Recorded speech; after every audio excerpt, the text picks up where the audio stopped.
Anyway, are we ready? Okay. Birdman. What did he just do? This is our episode part 2. You're supposed to say, welcome to Bonehead. I get made fun of by Eric Jarvis. For saying welcome to Bonehead? Yes, you didn't hear them the whole time during Scarefest? No. They walk up and down the hallway screaming, welcome to Bonehead. Haley heard it 5,000 times. Even when you were in the room and not near them. Yes. Welcome to Bonehead. Screw you, Eric Jarvis. Apparently, somewhere in the College of Dentistry, there's a computer with us going, welcome to Bonehead, playing over and over and over.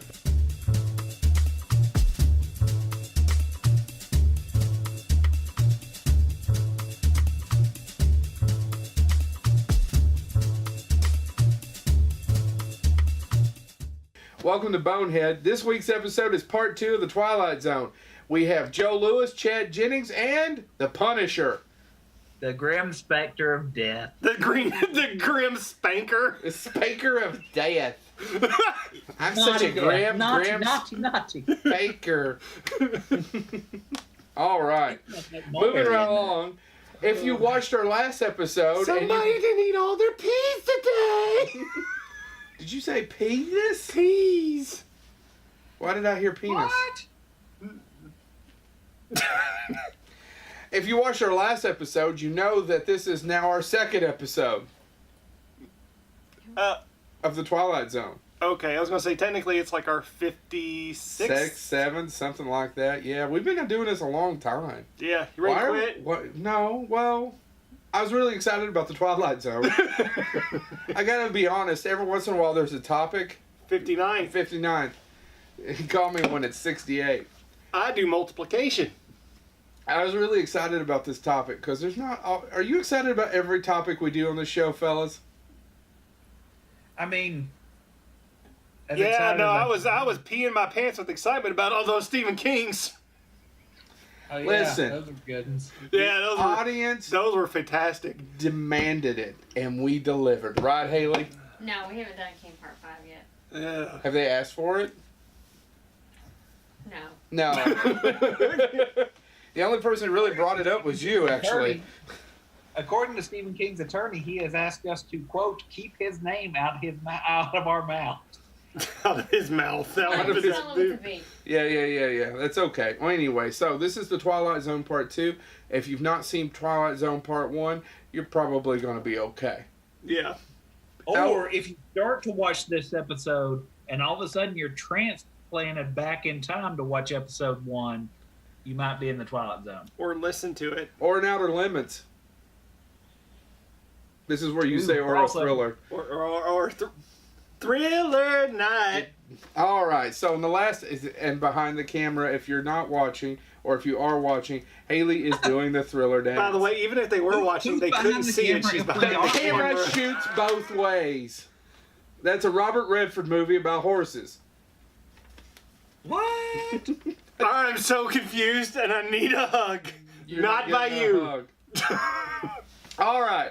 So we left off on Oh, really? Honey O's. What are you eating down there? Why do you have so much cereal? What is up with the cereal?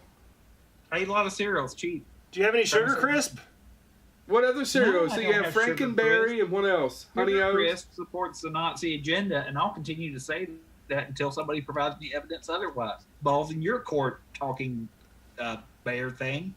What the hell is he talking I about? have no idea. Can we get back to the Twilight Yeah, let's talk Zone? about Twilight Zone because I'm getting more and more confused. I never In our left. last episode, we left off with our favorite episodes of the Twilight Zone. I said episode way too many times, one too many times in those. Oh, it would have been so good for the YouTube listeners if at the end of part 1 you just freeze us and going like, to be continued. No. Yeah, fine. Screw everybody. All right, let's get Except back Haley, I to like Haley. Richard Matheson. So there's a lot of great episodes. I don't know how many you want to go through, but can I talk about The Invaders? Do you guys remember The Invaders? I remember Space Invaders. It starred Agnes Moorehead. And Agnes Moorehead is an... No, Chad. Just no. No, Oddly Chad. enough, she played Bewitched. She played the mother on Bewitched. That was Agnes Moorehead. She was also in a movie called The Bat. There was a lot of Moorhead in the bat. There was a lot of Moorhead in Bewitched. Mm-hmm. And there was some Moorhead in the Invaders. The Invaders were getting invaded by Moorhead. Head. Uh-huh. All right. So, are you done now? No. You done? You done? You went to where, Chad? To school? What did he say? What? I said somebody's got the giggles. Where did you go to school, Chad? Was there any Moorhead in Richard Spinks? Sorry, Sphincter. I stretched it. Dick Sphincter? Can we get on with you stretched the sphincter? No way in hell. You did no damage to that sphincter whatsoever. There was plenty of left for the rest of that gangbang with that sphincter. You did no damage. Twilight Zone. Agnes Moorhead was Where the in an bullet hits episode the called bone. The Invaders. The Invaders is this. You both will remember as soon as it. It's a little old lady in a cabin, and these little aliens start landing and attacking her, and there's no dialogue. Right. So that's the plot, and she has to fight off an alien invasion, right? Right. We follow this lady. She's taking them out one at a time, as they're being cruel and malicious to her. And she attacks, and she finally kills them all. And then finally, what's the twist at the end of the episode, gentlemen? Do you remember? They were humans. They're humans. You see the little American flag on one of the little ones. Agnes Moorehead's a huge-ass giant, and we've landed on their planet. And that's the only dialogue you hear is them basically calling for help. Yeah. It's just one of those great episodes because it has a wonderful twist ending that I probably gave away. But if you haven't watched these episodes, why are you watching this episode? But what do you think of the Twilight Zone? Keep watching this episode. Please God, don't quit watching. And then subscribe. And then make your family subscribe. And then make them subscribe to YouTube, iTunes, and SoundCloud because we need love. And on iTunes, you gotta look us up under Bonehead Humor. We're working on it. Otherwise, it's Bonehead Weekly under everything else. Don't get confused. Anyway, The Invaders. I highly recommend it. Written by Joe Esterhaus. Dick Matheson. Damn it. Really, Chad? I don't know. Do you think there's 4 people out there going, "Oh my God, Joe Esterhaus, striptease"? I revisited Cars Part 1. Do you think there's people out there going, "Oh my God, Joe Esterhaus, striptease"? A lot of banging going on in the Invaders. A lot of banging with Moorhead. Yeah. James, I'll let you go second this time. Why? Because you're still laughing about not getting Moorhead? Go, James. I'm like I said it last episode. I'm torn, but an episode that always sticks with me. I'm just gonna have to get it. You out were there, torn, is huh? A Must Nice have been from Place. all that sphincter stretching Chad was doing. Are you finished? Are you finished, Admiral? Admiral Stockdale, you finished? Can I go now? That Are you joke finished? is an antique, sir. Timely. A Nice Place to Visit. Oh, Written by Charles Beaumont. yep. Directed by John Graham. Mm. A Nice Place to Visit is about a criminal who Gets effectively, everything. he's a con man. He's all this stuff, and he dies. And he goes to this place where every time he wants female companionship, and women appear. He wants to gamble, and he wins. He goes to casino. He wins. Nothing ever goes wrong, and by the end of the episode, he thinks he's effectively gone to heaven.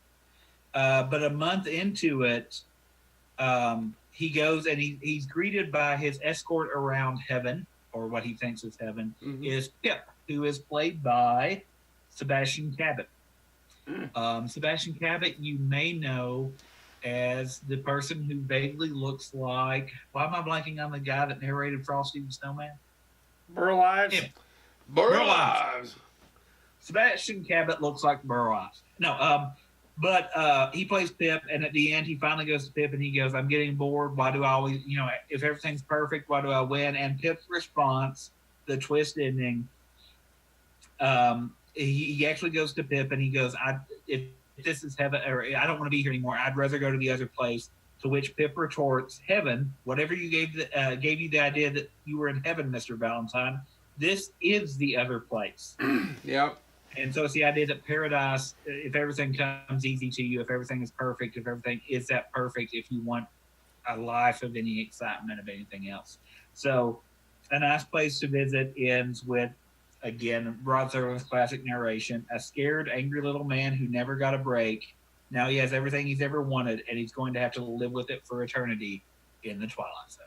Absolutely. And all I want to do... I love that episode. Is zoom, just shake your rump. I just want to start screaming lines of Burl Ives of Cat on a Hot Tin Roof. Mendacity!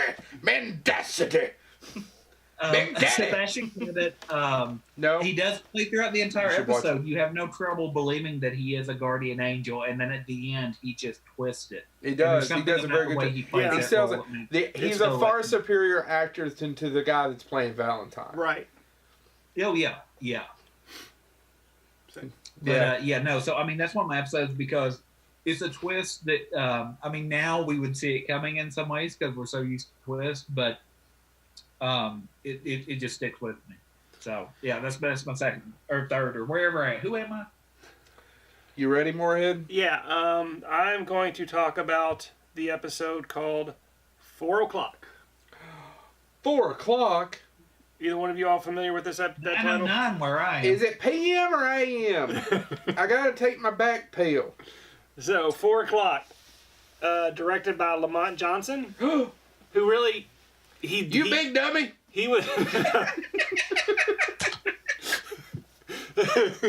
He was actually... I made two of you laugh, finally. He was actually a very prolific director of television. Yeah. But this one was also, shocker, written by Rod Serling. So 4 O'Clock. It is basically just one guy.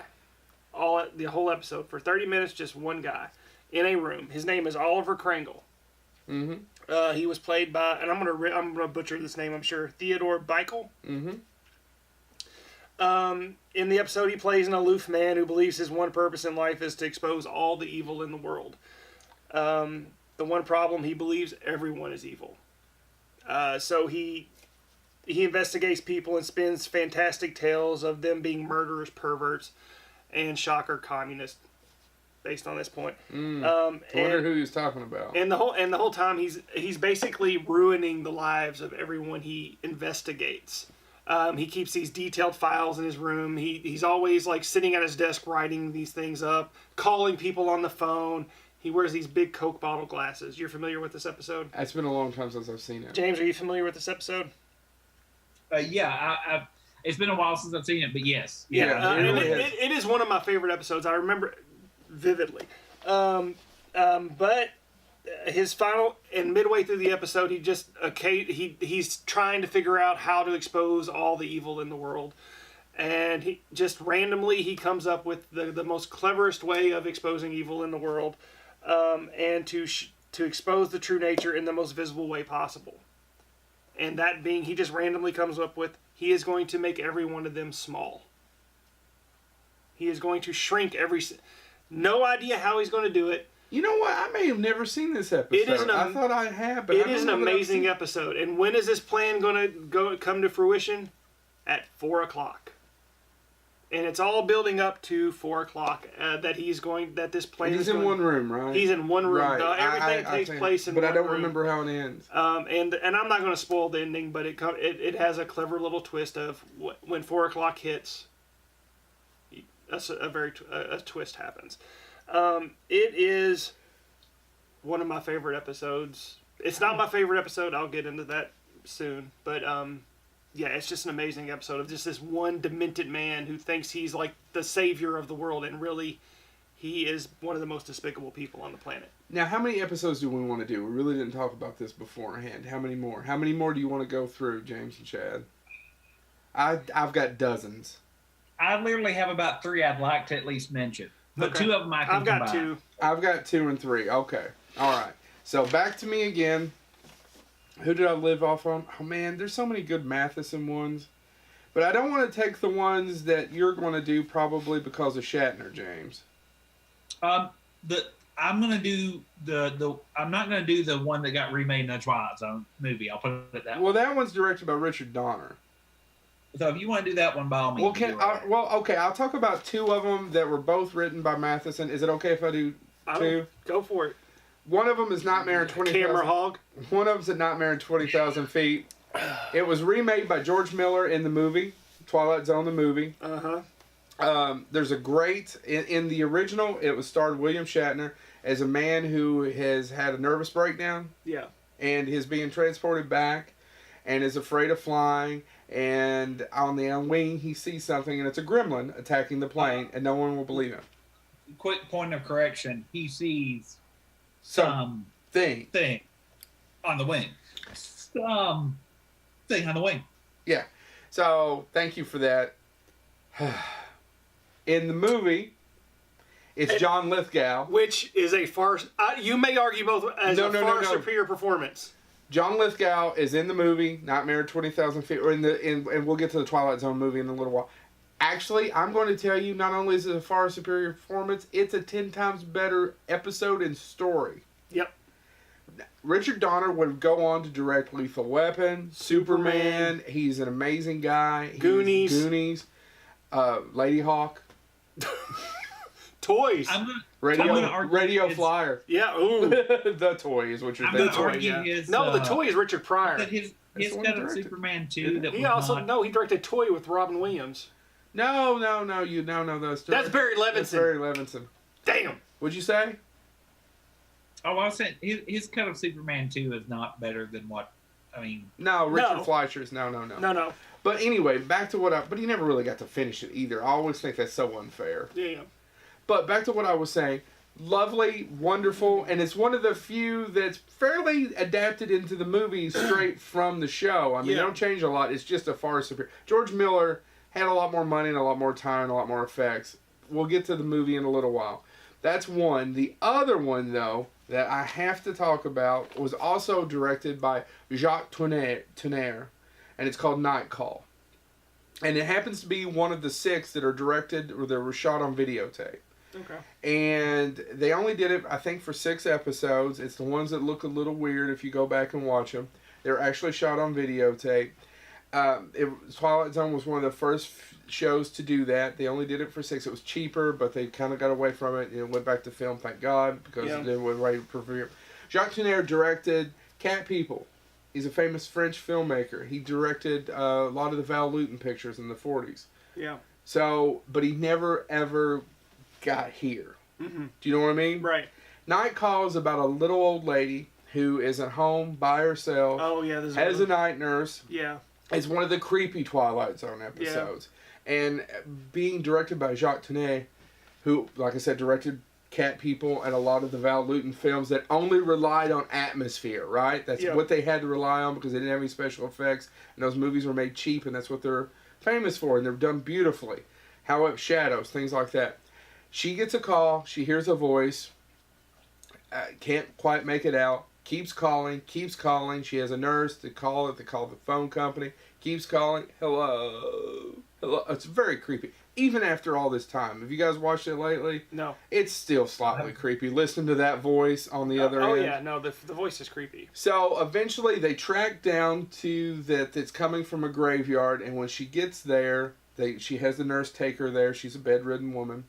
She finds that the phone, the wire, has fallen down at the grave. And it's fallen down at the grave of her high school sweetheart. Or of her boyfriend that she was going to marry. Who she was very demanding of. And they're in a car accident. And he's died. And that's the reason why she's handicapped now. Mm-hmm. And she basically ended up getting him killed. Yeah. And she gets so excited to go back and to be able to talk to him that night. And the phone company fixes the wire. Oh, yeah. And it's just sad. Yeah. I know it's a downer, but that's the great thing about the Twilight Zone. It could be almost anything. It needed a twist. Yeah.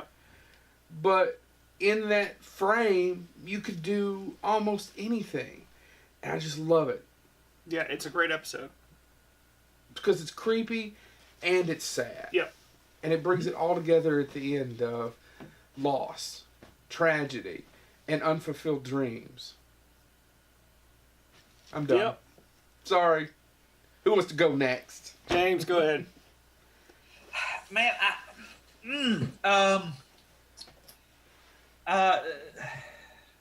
Let's see.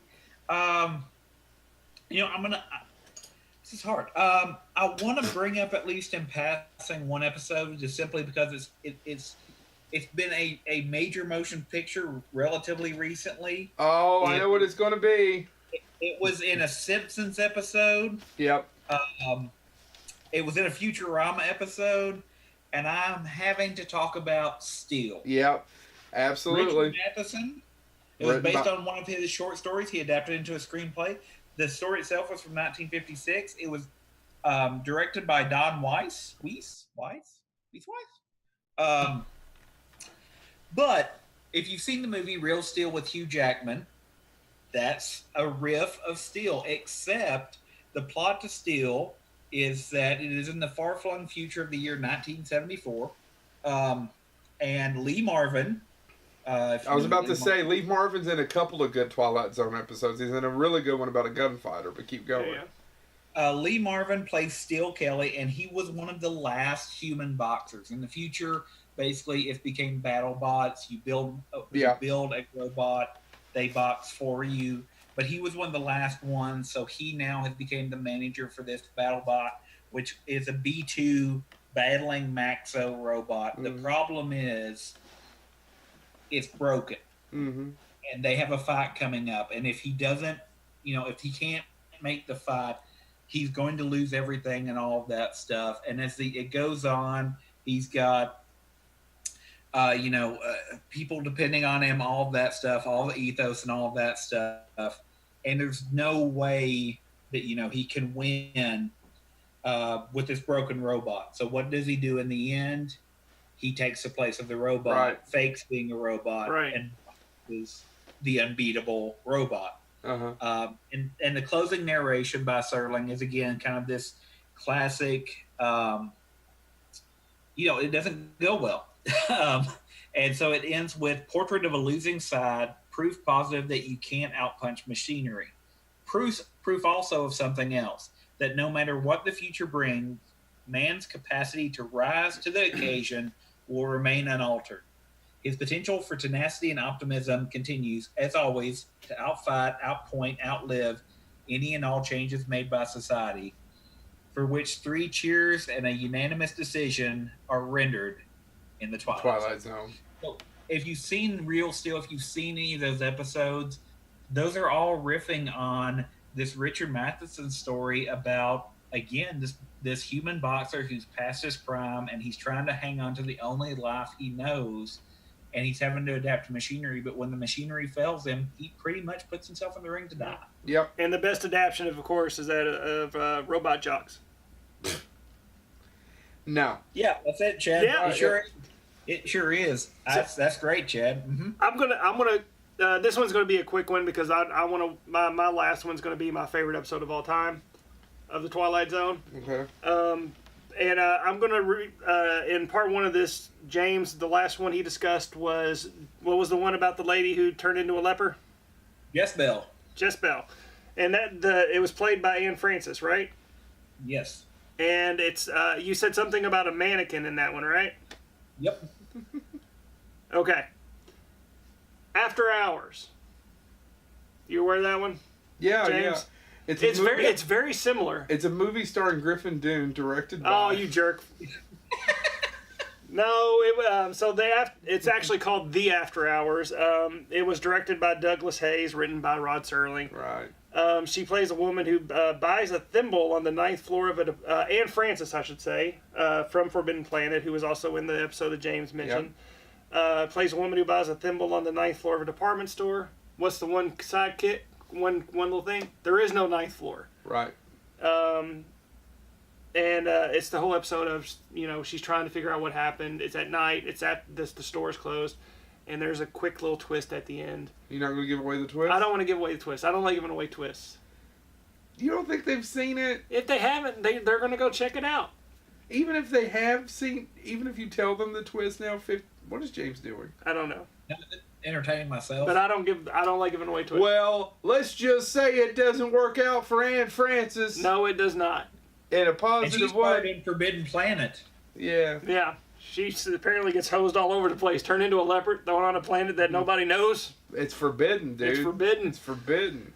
So yeah, I mean, I swear, it's like there's a tempest there, James. Forbidden planet. and this actually is my one exception. I made a Shakespeare joke, really, to the guy who's the most educated. Nothing. All right. But this is my one exception of the where I said I did research and none of my episodes were on any list. This was like on this was That listed. should have been on several lists. It was the one that I found it on. It was like number 50 out of the top 50. It's a good episode. It's a good episode. It's not the best episode. It was an episode that I didn't see. The main reason I brought it up is I didn't see that ending coming. I was wondering what it was building up to, and then that one, it just the ending just threw me for a loop. That's why I brought it up, because I was like, I never saw it going there. Right. It was completely out of left field. Joe. No, well, Jane, are we doing our favorite episodes now? I'm not. We're going to talk about one more episode, and then we're going to go on to other stuff. But the last episode, the one that I'm bringing up, is my personal favorite episode. Okay, you want to do one last episode, all three of us, or James, do you have more than one? I'll run through mine quickly because I want to mention a couple of them, but I don't want to go into details. Then you go ahead. Go ahead.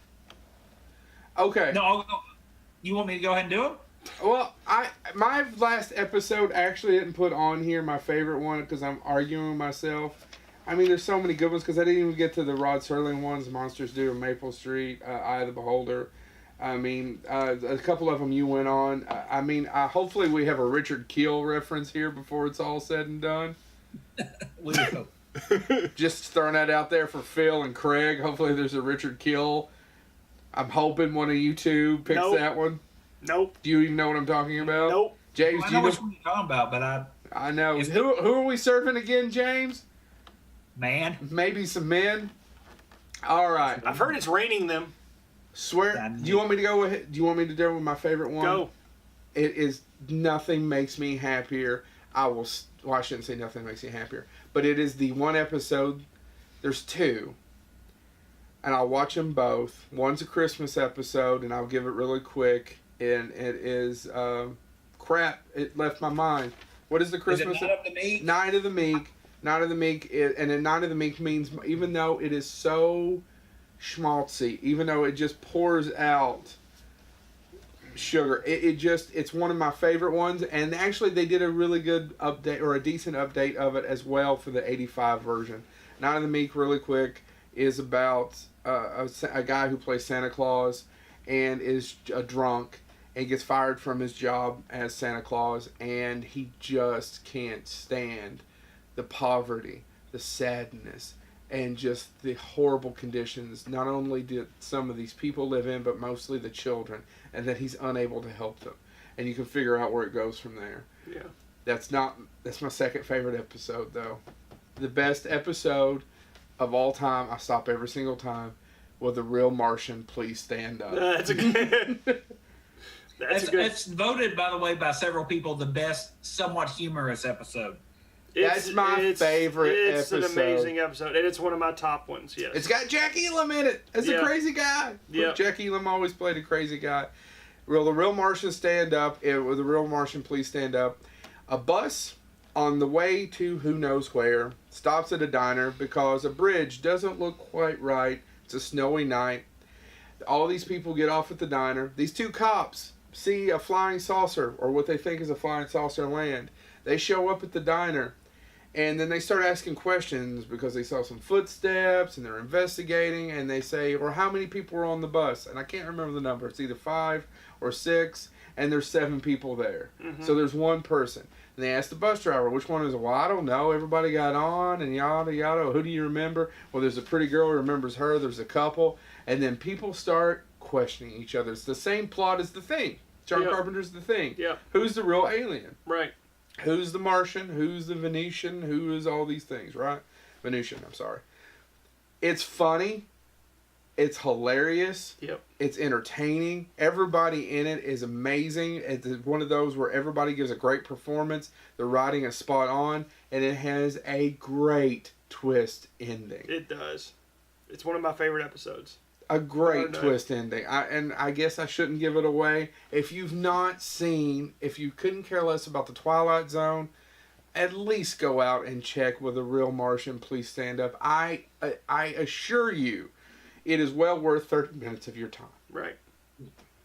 I agree. Well, and it's actually one that's mentioned on a lot of just TV lists because It's got just a great lot of television. It's a great 30 minutes. And once again, even if you know what's about to happen, I go back and watch it. I've gone back and watched it, and just to look at the stuff in the background of how much the eggs were because they're in a diner, and that the pie is this, and all the just looking back at all the details, I just love it.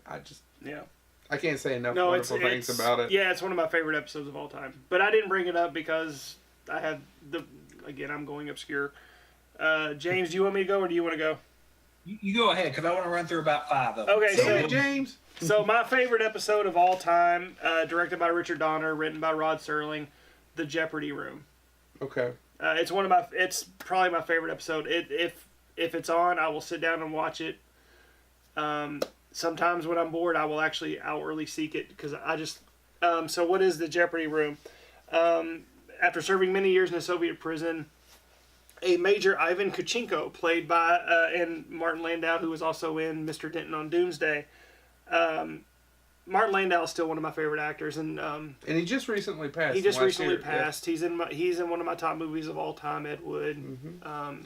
He's with really one of the best performances, best supporting actor. He was nominated the same year as Sam Jackson, and for Pulp Fiction, and in my mind, that's one of the only years that Sam Jackson wouldn't have won. Right. Yeah. Right. Martin Landau as Boris Karloff. Bela Lugosi. It's one of the best performances of all time. And it's one of the most iconic roles of all time, too. But he is seeking asylum in the U.S. And midway through his route, he is eventually tracked down by Commissar Vasilov, played by John Van Drielen. Do you know what he's from? He was in the original 13 Ghosts. Oh, really? Yes.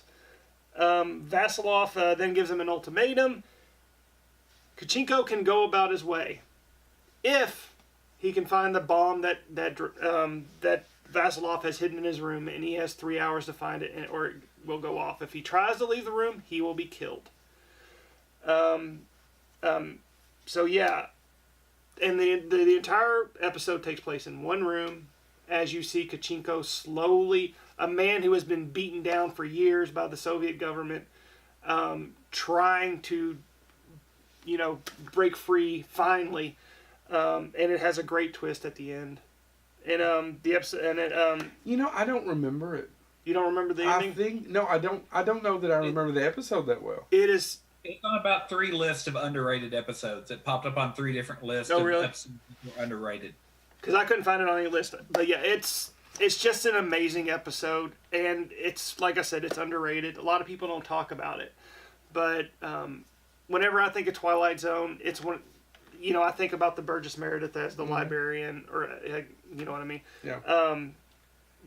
The one you just mentioned, and but this one, and it's my favorite, and just and solely for the fact that it's 30 minutes of a single room, and Martin Landau's performance carrying it the whole way. Yeah. James. All right. Nick of Time, the William Shatner episode. Yeah. With the fortune teller. And and you can buy that Devil Box places, and why I don't have that on my desk at work is beyond me. To me, and I'm a big Star Trek fan, but to me that's actually a better episode as far as commentary on the human condition than the Terror at 30,000 Oh, no. That's a creature feature. And Shatner's performance is better in Nick of Time. Yeah, that episode truly shows how great an actor Shatner is. Yeah, because he didn't get to use it a lot. Right. I agree. Not until really later when he was Denny Crane. Another episode, Joe mentioned the schmaltzy one I had on my list. Now the meek. The other schmaltzy one that ends dark to me is Big Tall Wish, with Ivan Dixon playing the boxer. And he is beat down, he's lost, and I believe a 6-year-old wishes that he would get back up and win, and he does. Mm-hmm. And he can maintain that if he can just admit that the power of a wish is real. Yeah. But the episode ends with him going back to the kid, going, "Wishes aren't real. You can't believe that. You can't." And it resets time, and he loses because he can't believe he doesn't have enough belief left in him. Another episode that sounds like liar, liar to me. Not another episode that doesn't get a lot of credit, but plays really well for me is The Midnight Sun, where the Earth is knocked out of orbit and it's getting hotter and hotter and hotter. Hotter and hotter. Yeah. You see, and then the twist at the end obviously is really good. The last one I wanted to mention that a lot of people don't talk about, but allegedly was one that George Romero liked, and you can kind of see why, is Mr. Garrity in the Graves. Oh, that is a good episode. Oh, God, where he brings them back from the dead? Well, where he says he can? Is that what you're talking about? The episode is Mr. Garrity is a con man. Right. He rides into town. He says that, hey, if you'll pay me, I'll bring your loved ones back.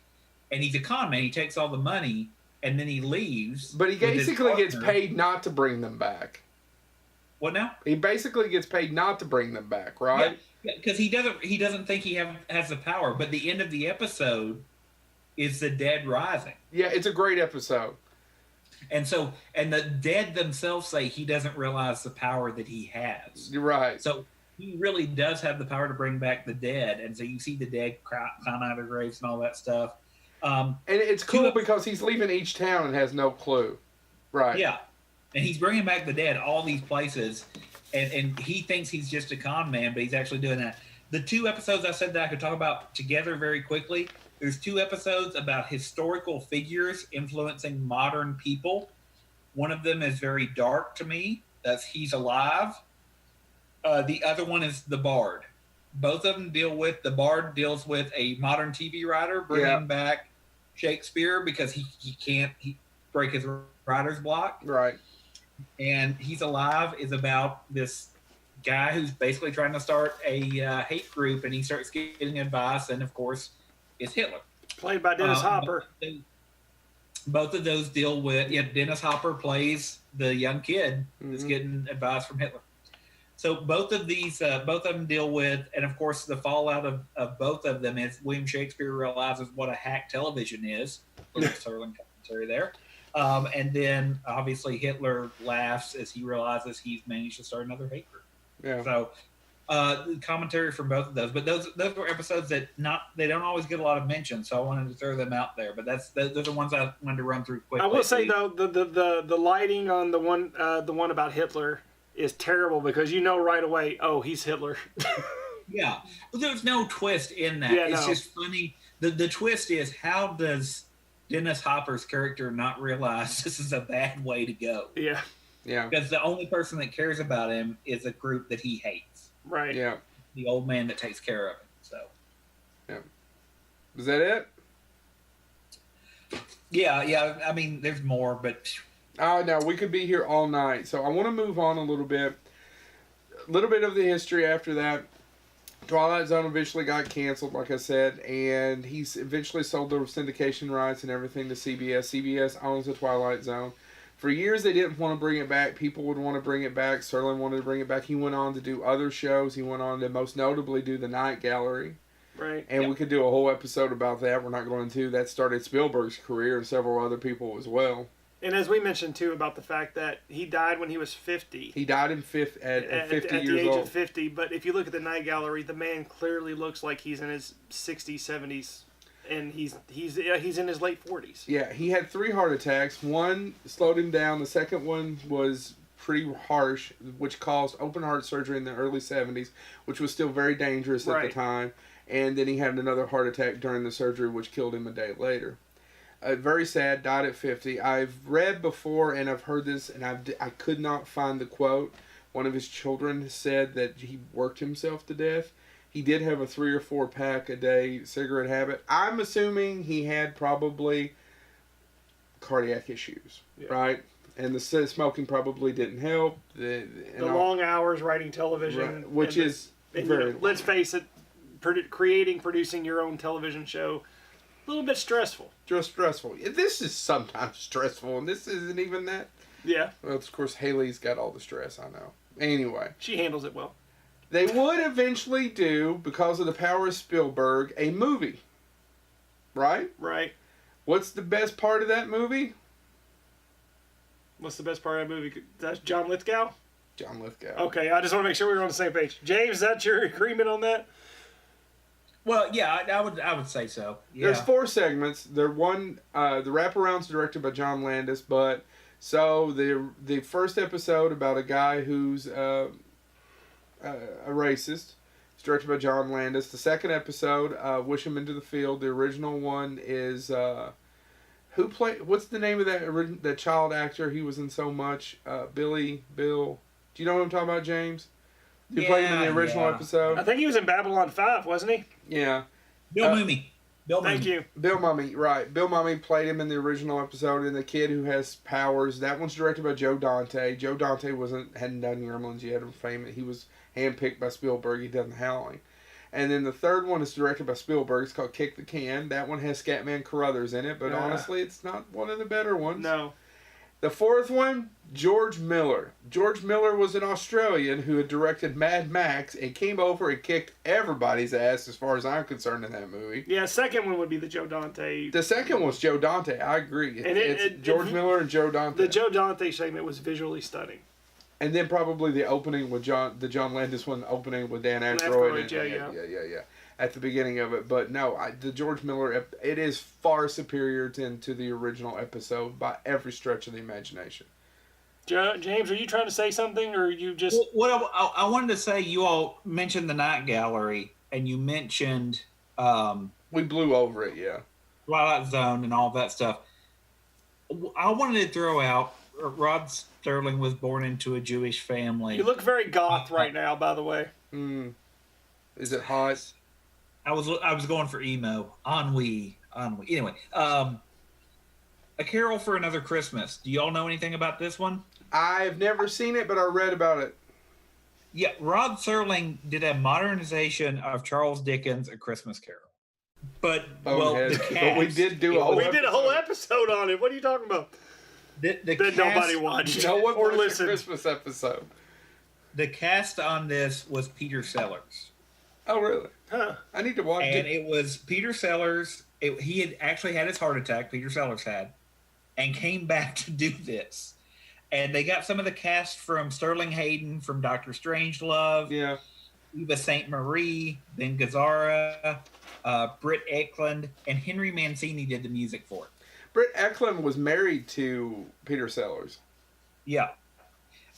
It was recorded for 1966. It was made in 1966. It's not currently commercial available, but twice Turner Classic Movies has broadcast it, much like they did a certain... that's who broadcast the Bill Murray movie, too, right? Yeah, what's it called? The Moon... Oh, what's... Yeah. They... Here Last it hadn't Love been broadcast for 48 years, and in 2012, they aired it twice. And it's not been aired since. I take that back. They aired it in 2012 and 2013. Both years on December 16th and 22nd, and then in 2013 it was on the 19th and 20th. But other than that, it hadn't been seen since the 1960s, and it's not available. But the fact that you had a Jewish writer writing Peter Sellers in a modernization of A Christmas Carol, and it's called A Carol for Another Christmas, with a great cast, with great music. Matter of fact, Mancini took the soundtrack he did for it, and it is available. It's actually available as A Merry Mancini Christmas. You can buy that music from it, but you can't see the movie.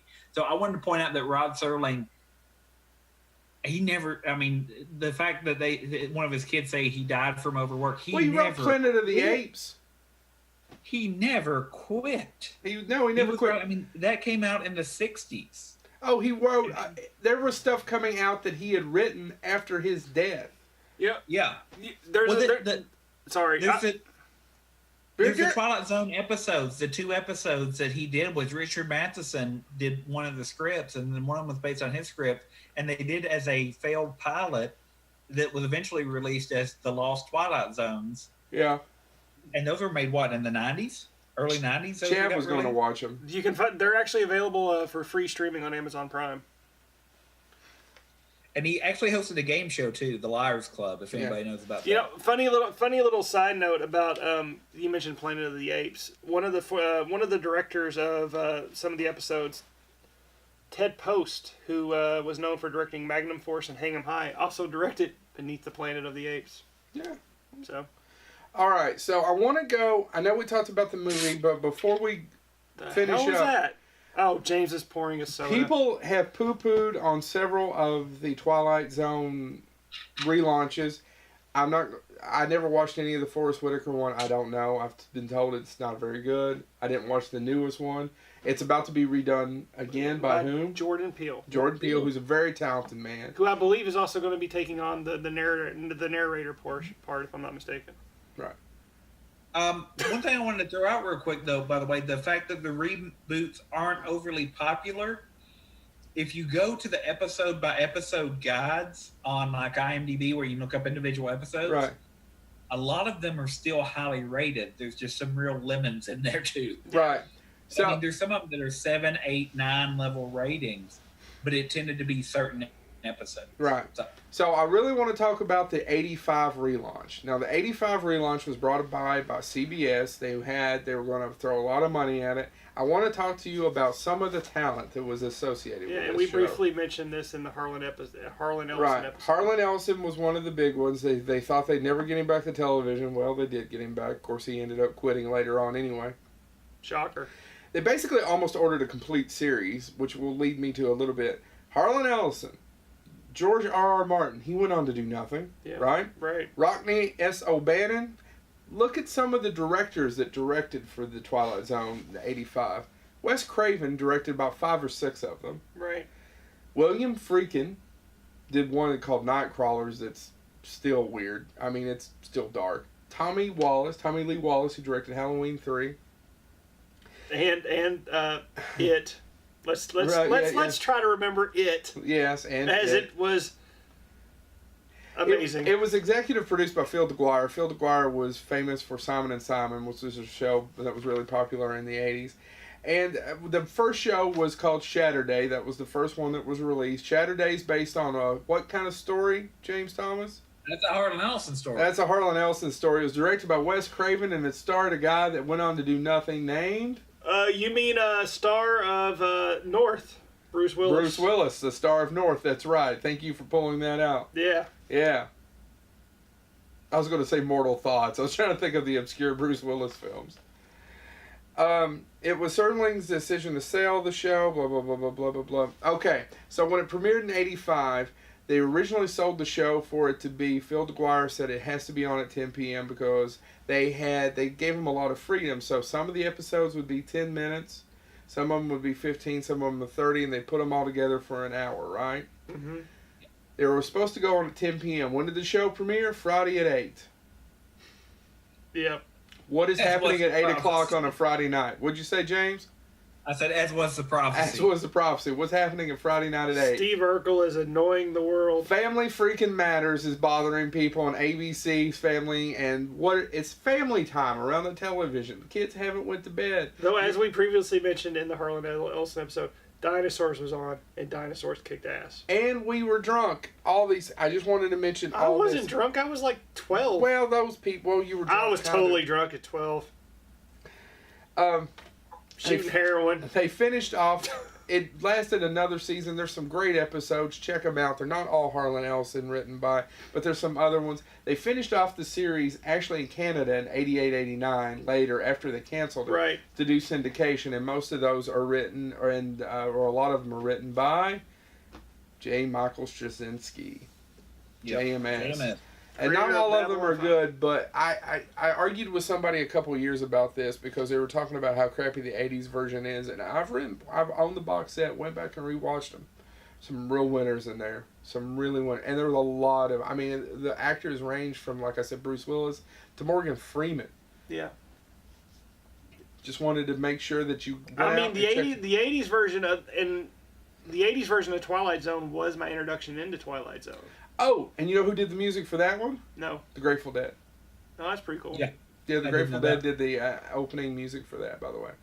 So, how has the Twilight Zone influenced us? We talked about J.J. Abrams says it's his favorite Real show. quick, can we touch on the 2002 reboot? I don't know anything about it, so go right ahead. Yeah.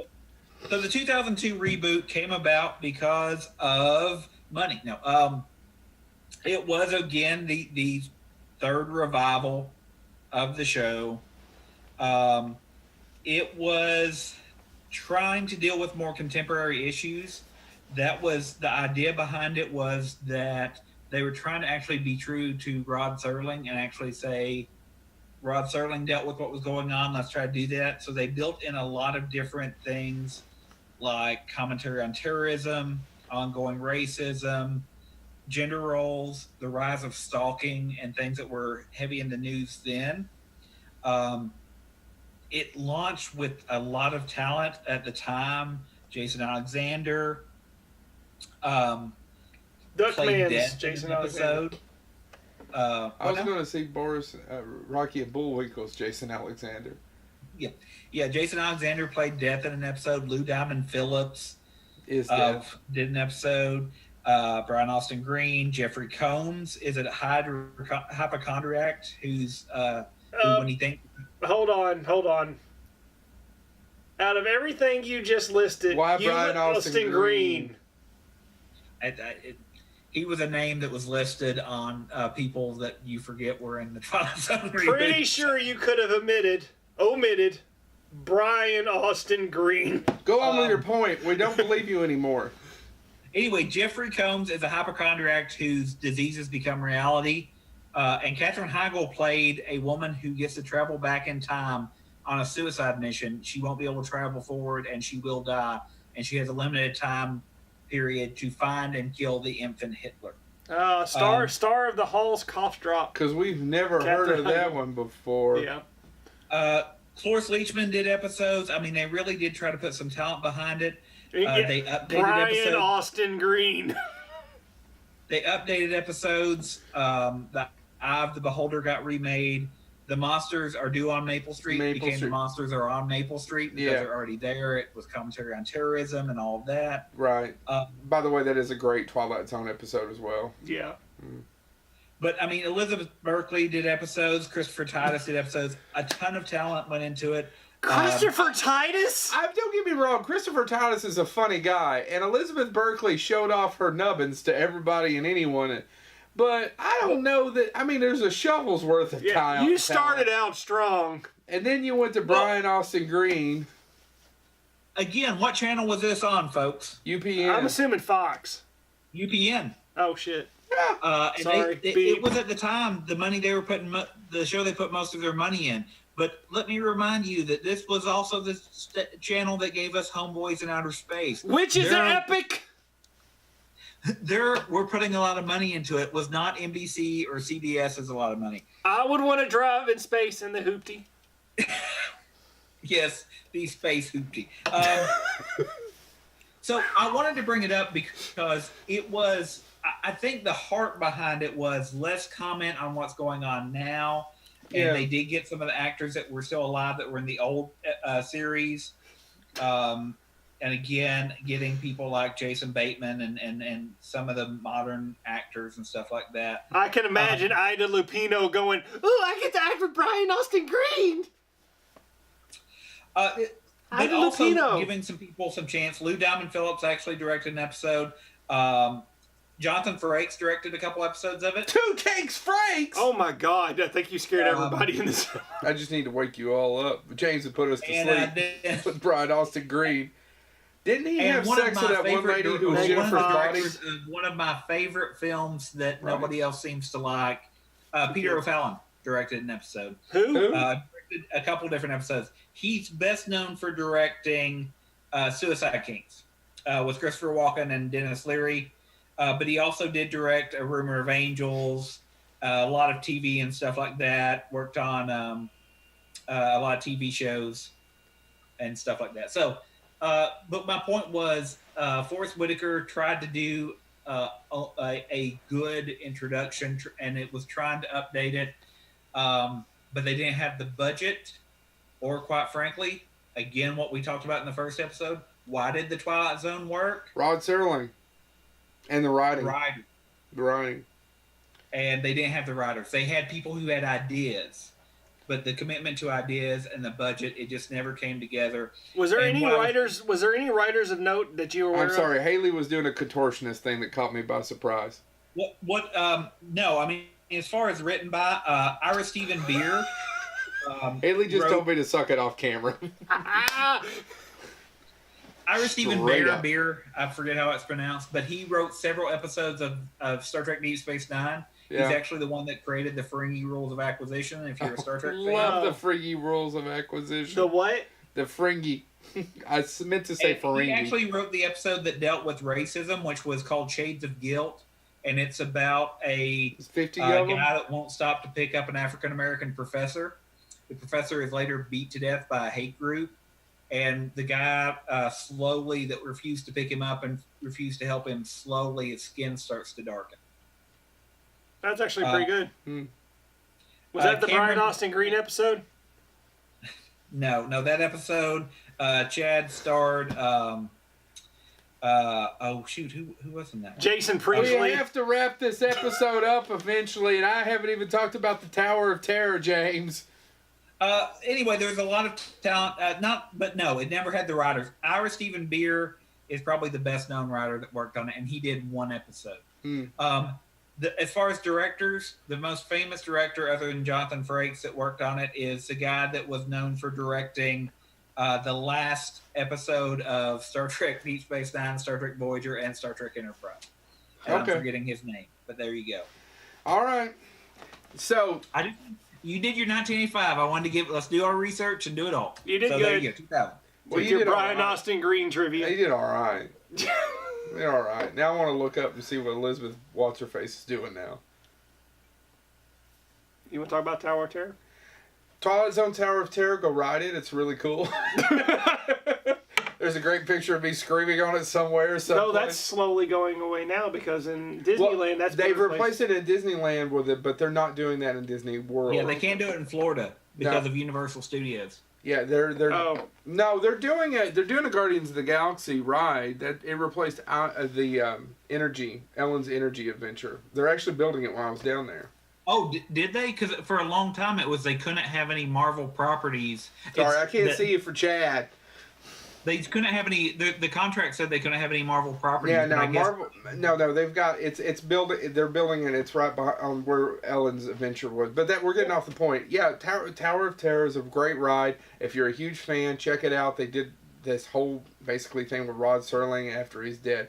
That being said, I think the influence is everywhere. We Right. still see it. I think Well, I even was though. about to say the comic books. There's been Twilight Zone comic books almost since the show started in the 50s. And radio plays. And still, there's a great one that Lou Diamond Phillips, oddly enough, did that I listened to when we went out west last year. And it's one where the guy is on the wagon train. I forgot the name of it. And their little girl's dying, and he has to walk off to try to find something to help them out. And he ends up in basically modern America and gets medicine and brings it back. Mhm. Do you know what I'm talking about? They've done every kind of thing. Go ahead. which you know. Oh, sorry, James. Well, I was going to say the comic book outlasted the original TV series by over 20 years. I didn't know the comic book went that long. It was published until the 1980s, and then it went out of print, or then they stopped. It was originally published by Gold Key, Dell, that company.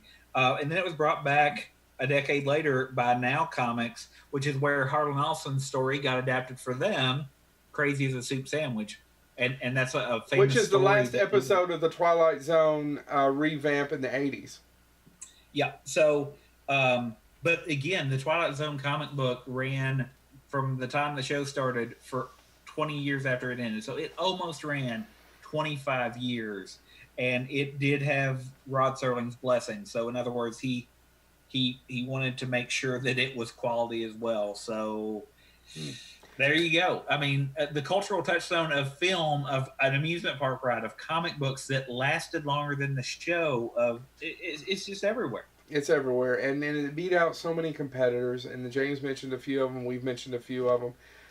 Anything else to add, gentlemen? I want to briefly talk about that episode you brought about the guy going from the west and coming in to find medicine. You know, that was a very. Not only did Ross, he kind of repeated himself because the time element basically is that episode. There's an episode of Amazing Adventures that steals that same thing about somebody going to the Alamo. Amazing Stories? Amazing Story. Sorry about somebody fighting the Alamo who suddenly walks away and then comes into modern day America and is at the tourist. By the way, I just ordered that off of eBay the other day because I realized I don't have a copy. I'll have to That was borrow it. written for the Twilight Zone, Chad. What?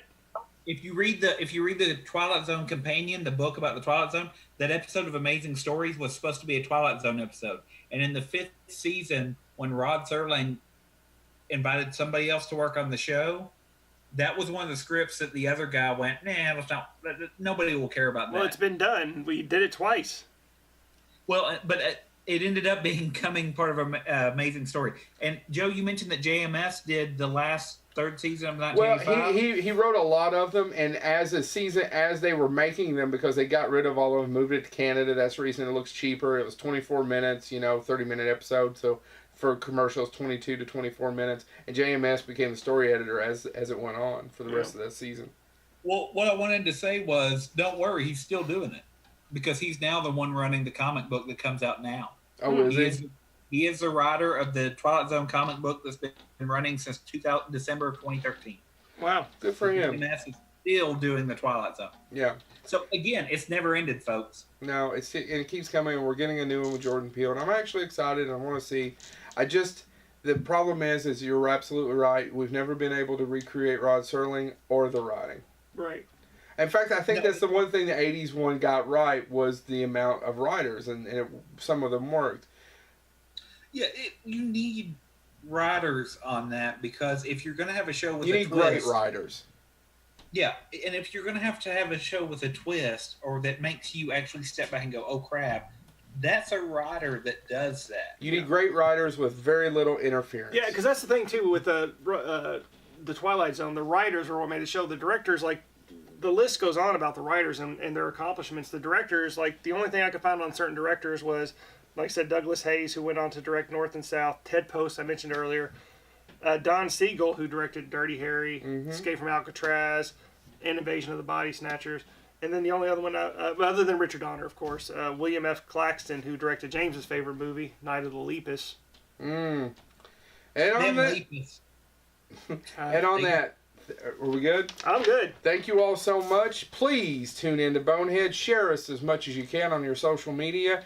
Please watch us and listen to us on YouTube, SoundCloud, iTunes. Subscribe. Tell us how amazing we are. Tell us how much we suck. As long as you subscribe, we don't care. Comment, rank. Email us and let us know. We're going to have a few more episodes coming out soon that we're really excited about.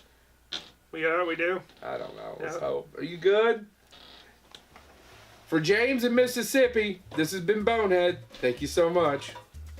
Say bye, rapper James. But I got a present he can wrap. Oh, then I'll have to unwrap it. Ooh. Bye, everybody. Bye.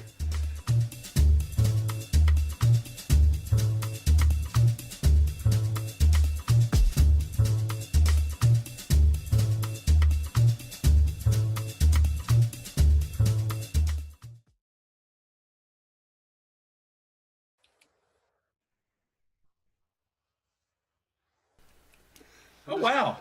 What? I put my shades over the camera and it just adapted. Okay, well, I'll put them back on. It's so funny if you put on an eye. Can you do that again? I'm going to hurt yourself. They gave me new technology. I haven't played with it yet. Oh, you got a new penis. Sweet.